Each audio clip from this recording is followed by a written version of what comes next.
Assalamualaikum warahmatullahi wabarakatuh. Halo, apa kabar sahabat-sahabat bilioner?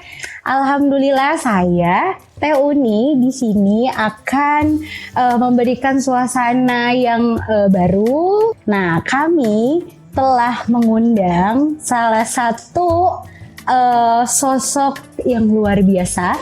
Kita mau kasih kejutan sama sahabat-sahabat bilioner semua, yaitu beliau istri dari Kang Dewa.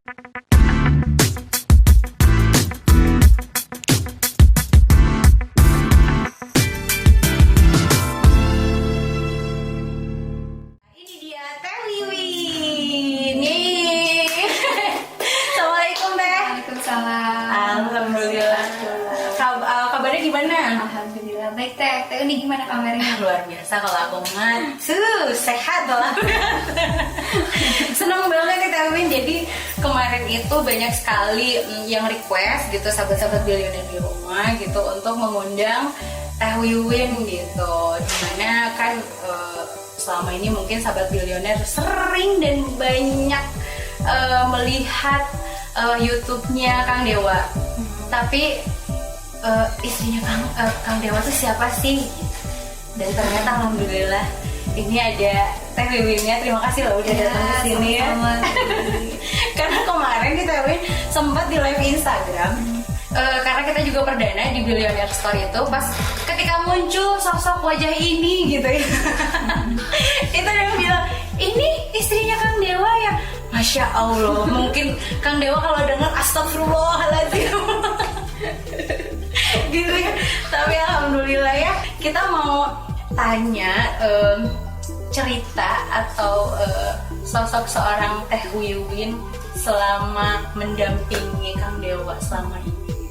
Dimana kan Kang Dewa itu dulu ada masa up and down and shake. Ya, jadi mungkin sahabat bilioner dan kita semua udah tahu kalau dulu itu Kang Dewa sempat terkena musibah lah ya. Gitu. Dan itu nominalnya sangat luar biasa gitu, 7,7 miliar ya, betul ya Teh? Tapi saat itu gimana Teh Win ketika mendengar suamiku tertipu gitu? Itu gimana sih Teh? Iya. Ya jelas shock aku Teh. Shock banget, kalau nggak shock Teh aneh gitu. Soalnya kan itu kejadiannya tuh beberapa minggu, 3 minggu setelah nikah. Di saat orang lain tuh lagi asik-asiknya honeymoon gitu kan, berduaan kemana-mana menikmati waktu bersama gitu perdana. Kita malah kena musibah seperti itu gitu kan. Pasti shock, dari keluarga shock. Terus dari saya sendiri ya, saya tuh ngerasa jadi pembawa sial aja gitu Teh gitu. Pernah ada, ya Allah, desir hati tuh kan, kok begitu nikah sama saya kok ada kejadian kayak gini gitu kan. Terlebih juga dengan kondisi keluarga kami gitu kan yang sama-sama shock dan belum tentu bisa menerima gitu kan. Akhirnya di situ selama 3 bulan awal Dewa terpuruk banget Teh. Saya juga sama terpuruk banget gitu kan. Tapi di situ saya berpikir sih waktu itu kita harus ngadepin ini sama-sama, soalnya kita kan nggak bisa putar balik Teh. Kalau prinsip saya gitu sih, sekali kita mutusin nikah ya kedepannya kita hadapin sama-sama gitu. Termasuk ketika ada kejadian musibah kita nggak bisa putar balik, nggak jadi aja nikahnya gitu. Padahal itu baru nikah juga ya. Iya baru nikah juga, kan nggak bisa kayak gitu. Nggak semudah kita pacaran terus ada masalah putus nggak bisa kayak gitu. Cari yang lain gitu ya. Gitu kan, kalau nikah kan beda gitu. Itu perjanjiannya sama Allah juga gitu, nggak bisa semain-main itu gitu. Akhirnya ya udah dihadapin bareng-bareng gitu kan. Saya meyakinkan diri bahwa saya harus kuat, saya meyakinkan diri bahwa saya harus membersamai, menjadi pendengar yang baik, supporter utama gitu kan. Soalnya kalau nggak gitu siapa lagi gitu kan. Siapa lagi yang akan mendukung dia di saat-saat kayak gitu. Semua investornya kan menjauhi ya, terkecuali 2 ya, Mas Mirza sama Om Rizal yang kali ini ada di BS. Luar biasa mereka berdua. Tapi ya itu istilahnya kan kebanyakan dari orang lain kan menjauh. Hanya kita sebagai orang-orang terdekat, istri, keluarga, kemudian sahabat-sahabat terbaik itu jadi supporter pertama gitu teh.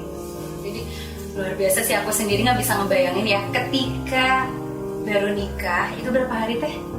18 hari kalau nggak salah. Masya Allah. Tapi luar biasa itu perjuangannya Teh Wiwin dan Kang Dewa ini memperjuangkan pernikahan yang baru 18 hari dengan ujian yang nggak mudah sama sekali gitu. Itu bisa sampai sekarang gitu, dan itu pasti historinya itu banyak. Nah, yang penasaran adalah apa yang dilakukan Teh Wiwin ketika mendengar kabar itu? Apakah nangis ataukah cemberut, nggak nanya suami gitu, atau nggak ngerasa nih aku kayak ditipu juga gitu sama Kang Dewa gitu, atau gimana? Awal-awal ya nangis teh, awal-awal ya Allah gitu kan, shock banget. Terus sempat juga ada perasaan ini salah orang lain gitu kan, kenapa sih harus kita yang ketimpa ininya, apa sih namanya teh, masalahnya kan orang lain yang nipu gitu. Sempat ada fase di mana kami merasa ini tuh bukan salah kami, pernah kayak gitu. Cuman ketika kami terus menyalahkan orang lain, pada akhirnya solusi tuh gak pernah ketemu teh. Solusi tuh gak pernah ketemu. Solusi itu ada ketika kita mulai mengakui bahwa kita punya andil salah. Dalam hal ini mungkin Kang Dewa bukan orang yang berniat menipu ya waktu itu, karena polos juga kan sama Kang Dewa itu. Cuman beliau juga tertipu gitu. Hanya saja ketika dia punya andil menarik beberapa uang investor, disitulah mungkin porsi dia harus bertanggung jawab gitu. Makanya, nah masalahnya harusnya kan bertanggung jawabnya ya nggak seluruhnya kan maksudnya, karena ada andil salah dari orang lain. Nah si orang lain ini dia kan kabur gak tahu kemana, akhirnya ya udah semuanya aja akhirnya ditanggung jawabi sama Kang Dewa yang ada di bawahnya Kang Dewa gitu. Nah dari proses tidak mau menerima, kemudian sampai proses ya udahlah ini ada menerima ada salah itu, sampai pada akhirnya proses ketiga ada proses penerimaan bahwa ini tuh sudah jadi skenario dari Allah gitu kan, ini tuh sudah jadi rezekinya kami gitu kan, sampai akhirnya Kang Dewa bisa bangkit perlahan-lahan gitu teh. Jadi sama awalnya mah ya begitu orang kena musibah sih masa ketawa enggak lah atau cemberut enggak lah, cuman di situ alhamdulillahnya nggak sampai nyemberutin suami enggak ya, tapi lebih ke ikhlas gitu ya. Hadepin, dampingin gitu. Mungkin di sini Teh Wiwin bisa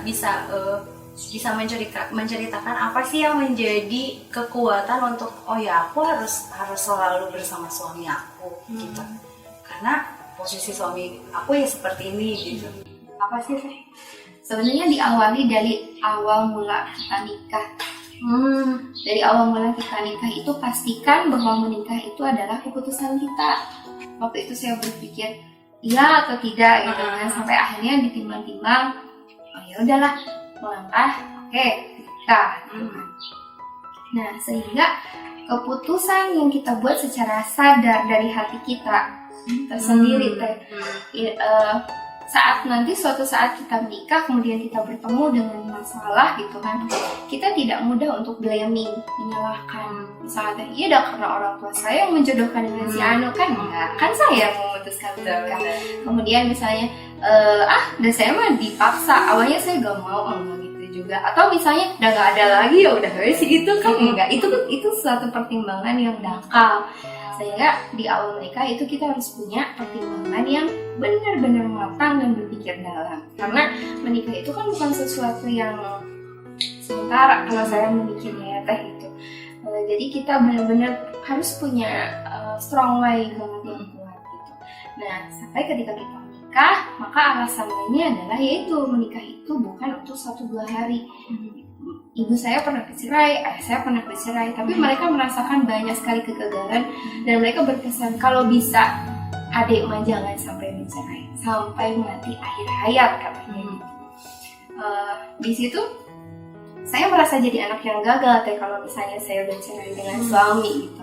Maka ketika ada satu musibah seperti itu yang menguatkan diri mau tidak mau, udah tadi alasannya matang, yang keduanya bercerai itu bukan sesuatu hal yang mudah gitu.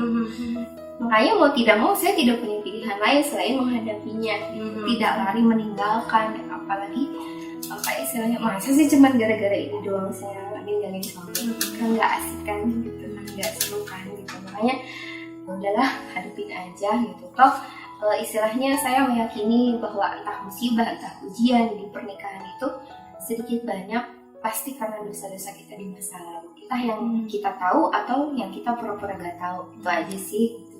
Dan pasti kalaupun misalnya memang itu bukan karena dosa-dosa kita, misalnya murni karena ujian, kalau misalnya kita lulus nih di ujian atau musibah kali ini, saya mah yakin gitu nanti suatu saat kita bakalan naik kelas lebih dari sebelumnya gitu.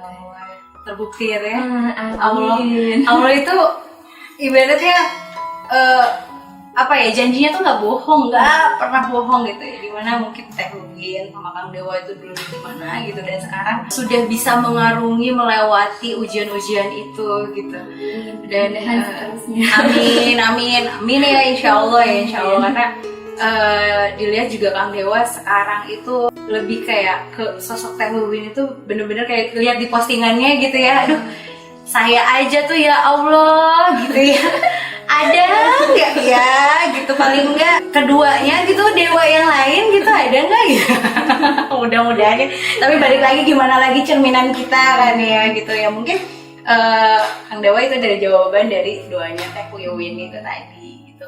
Dan mungkin sahabat Billionaire, tadi kita sudah dengar cerita dahulunya itu ujian pertamanya Teh Wiwin sama Kang Dewanya yang sungguh sangat tidak mudah, dan alhamdulillah sudah melewatinya gitu. Apakah itu ujiannya hanya cukup sampai di situ atau seperti apa Teh?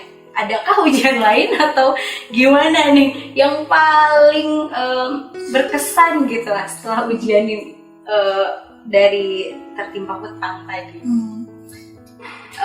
Itu mungkin ya yang sakit ya. Itu luar biasa sih. Jadi setelah selesai gitu ya, hutang piutang semuanya, kendala finansial, Allah memberikan ujian lagi untuk Teh Lugin dan Kang Dewa gitu. Gimana Kang Dewa saat itu kena apa ya Teh? GBS ya. Kena GBS gitu, kena GBS, dimana itu GBS itu penyakitnya tidak bisa menggerakkan motoriknya ya Teh ya. Masya Allah, tapi Kang Dewa luar biasa sih, dan sembuhnya Kang Dewa, semangatnya Kang Dewa, pasti kan ada siapa di baliknya gitu. Nah itu seperti apa untuk mensupport?